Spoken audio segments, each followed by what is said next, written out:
Ils étaient étrangers au Dieu de leur vainqueur.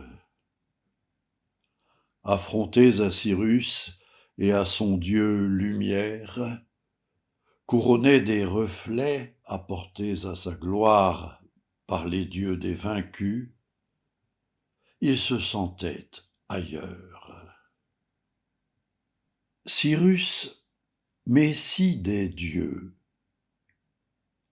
assurait les relais entre le Dieu lumière et la couronne sainte des dieux des autres peuples qu'il servait de son mieux, les rendant aux vaincus, reconstruisant leurs temples, rehaussant leurs remparts. Mazda était le feu au-dessus du soleil, au-dessus de la lune, simple reflet en lui de sa lumière sainte et de son esprit saint.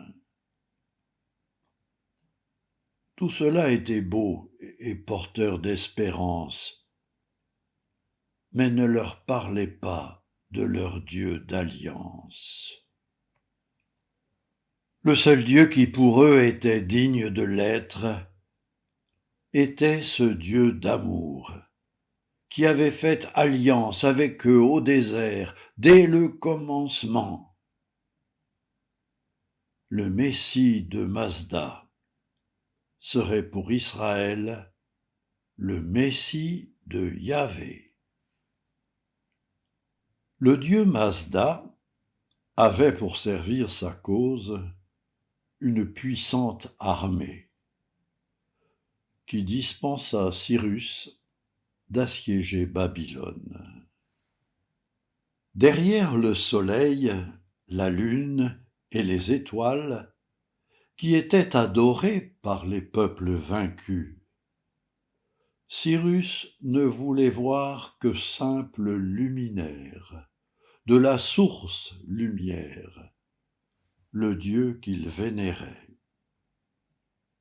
Principe souverain, le Dieu Mazda régnait, nimbé d'une couronne de saints immortels.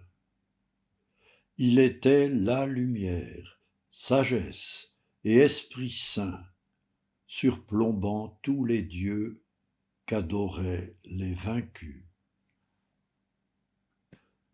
Sans faire ombre à Mazda, qui n'avait pas de temple, Cyrus pouvait se dire envoyé de Marduk, luminaire vaincu, et restaurer son culte. Le clergé de la ville, sûr de sa bonne foi ou conscient de sa force, lui ouvrit grand les portes et Cyrus y entra.